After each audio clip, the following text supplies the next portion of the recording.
Efectivamente, esos datos son reales, son ciertos, en los cuales nosotros pues hemos determinado pues el caso de niñas de 10 años que ya son embarazadas.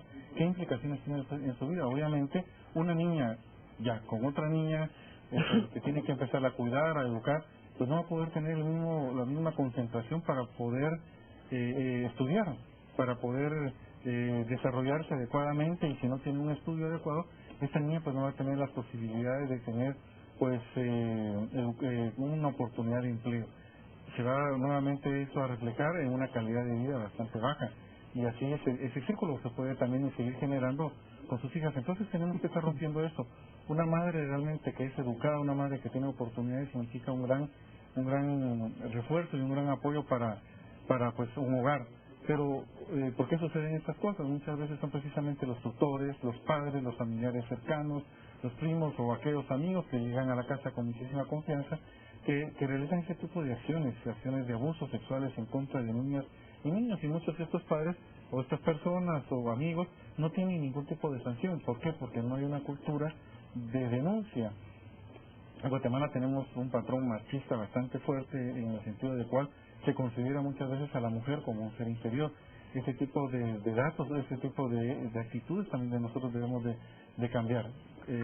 Tener un mayor respeto hacia la mujer, especialmente hacia las niñas, generarles un ambiente en el cual puedan protegerse adecuadamente, puedan desarrollarse también adecuadamente, y también que pueda existir pues una cultura en la cual nosotros tengamos nuevamente confianza en las autoridades de poder denunciar qué es lo que está pasando, y que esa denuncia que sea con la certeza del castigo también. Efectivamente haya un castigo, y ese tipo de actitudes ya no se repiten.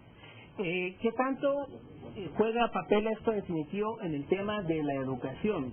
Porque vemos, por ejemplo, estoy viendo acá un documento que habla que en algunos países de Europa, la incidencia de enfermedades de transmisión sexual, embarazos prematuros en jóvenes y no digamos el VIH, es sumamente muy baja en comparación a países en vías de desarrollo como es la gran mayoría de Latinoamérica, por no hablar Centroamérica. O sea, ¿qué está pasando en Europa?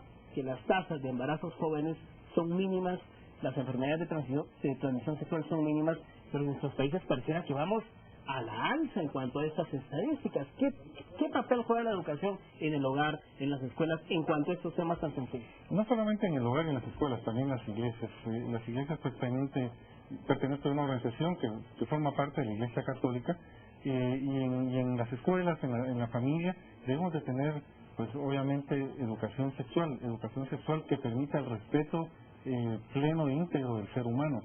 Y en ese sentido, yo creo que es importante pues de que esta educación sexual le permita a los jóvenes saber cuáles son las implicaciones y las consecuencias que devienen de utilizar con responsabilidad pues obviamente ese don que tenemos, ¿verdad?, de la posibilidad de podernos reproducir y poder hacer una familia.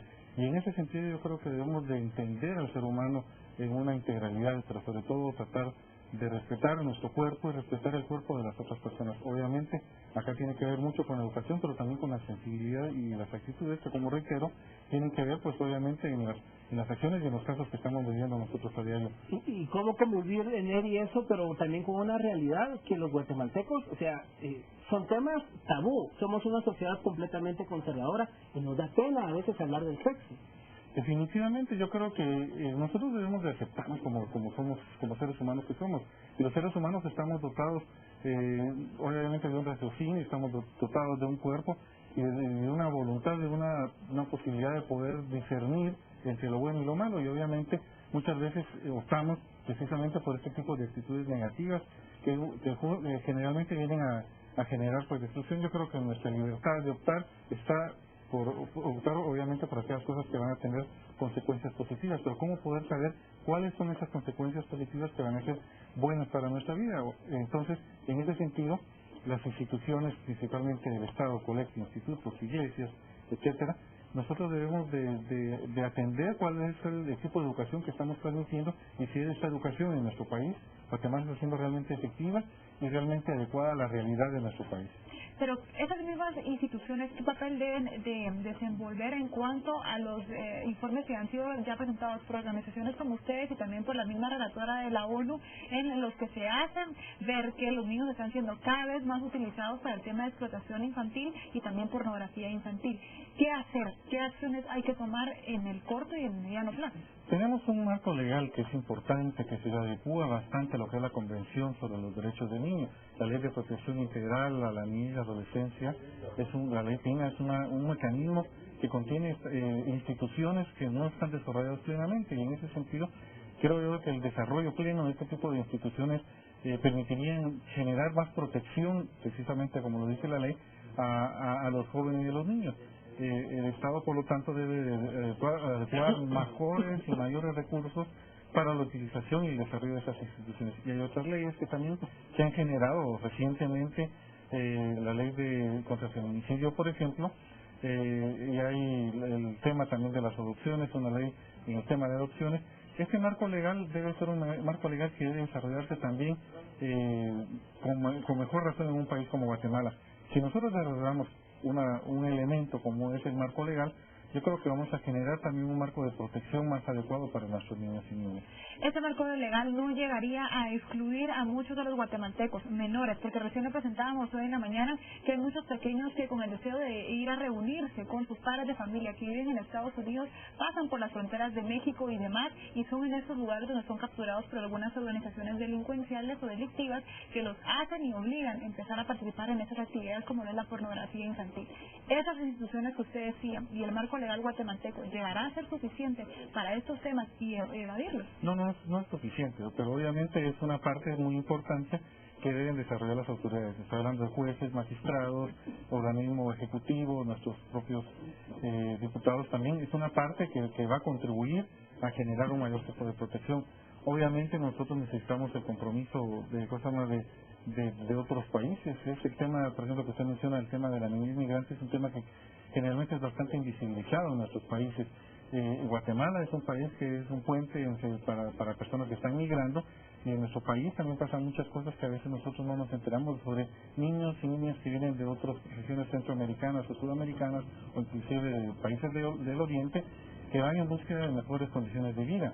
En México también la niñez migrante precisamente es capturada, secuestrada, se piden cantidades bastante grandes a los familiares para su liberación, para que puedan continuar el camino hacia los Estados Unidos, y quizás en Europa pasa con los países africanos y asiáticos. Entonces yo creo que sí necesitamos nosotros, además de un marco legal, necesitamos también obviamente de un compromiso radical de parte de todos los sectores. Ahora, finalmente, Neri, ¿qué tanto podemos hablar del tema de que hay una justicia efectiva en Guatemala? Porque hablamos de embarazos en menores de edad, 22,000 y tantos, un gran porcentaje producto de abusos deshonestos y abusos sexuales. Hablamos de niños descuartizados, niños desaparecidos, pero uno se esperaría que igual a cantidad de casos criminales vinculados a crimen organizado, explotación sexual, igual caso deberían de estar ya en los tribunales de justicia, pero vemos que los explotadores sexuales, los proxenetas, andan campantemente por la calle y tenemos que estar presenciando historias y notas de niños abusados. ¿Qué pasa en el sistema de justicia guatemalteco? El sistema de justicia guatemalteco es un sistema que no viene de ahora. O sea, la aplicación o la administración de justicia es un problema que hemos tenido nosotros por años. Por años nos estoy refiriendo de décadas en las cuales no ha funcionado adecuadamente. Recientemente nosotros, personalmente yo aplaudo el papel que ahora está jugando el Ministerio Público, que todavía le falta mucho, pero está realizando acciones ya más concretas en las cuales ha permitido desarrollar persecución penal adecuada contra varios sectores que antes eran intocables, o eran privilegiados. En ese sentido yo creo que tenemos que empezar a acabar precisamente con ese tipo de privilegios. ¿Por qué los proxenetas? ¿Por qué las personas que trafican con menores? ¿Por qué las personas que realizan pornografía infantil? No conocemos nosotros en la opinión pública o en los medios de comunicación sanciones ejemplares que permitan en algún sentido prevenir nuevos hechos violatorios en contra de menores. Específicamente porque hemos también estado nosotros acostumbrados a un sistema de administración de justicia que funciona en una mínima cantidad, generalmente entre el 95 y el 98% de los hechos delictivos que suceden en el país quedan sin ningún tipo de castigo. Esperamos nosotros pues que haya una buena coordinación. Se habla hace años hablábamos nosotros del Acuerdo Nacional para el Avance de la Seguridad y Justicia, poco se aplicó. Actualmente se habla sobre el Pacto sobre Seguridad, Justicia y Paz, que también yo creo que debe de llevar a un mejor indudablemente compromiso por parte de las principales autoridades de los organismos, de los tres organismos del Estado y del Ministerio Público. Pero sin embargo las cosas pueden cambiar y se ha demostrado que sí pueden cambiar cuando se tiene la voluntad por parte de los administradores de justicia, por parte de los operadores de justicia, de realmente sentar precedentes.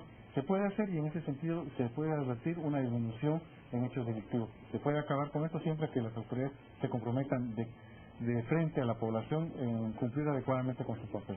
Bueno, gracias a Nery Rodenas por haber compartido con nosotros este tema que nos preocupa tanto, la vulnerabilidad de los niños y niñas en cuanto a diversos temas, pero sobre todo al de la violencia.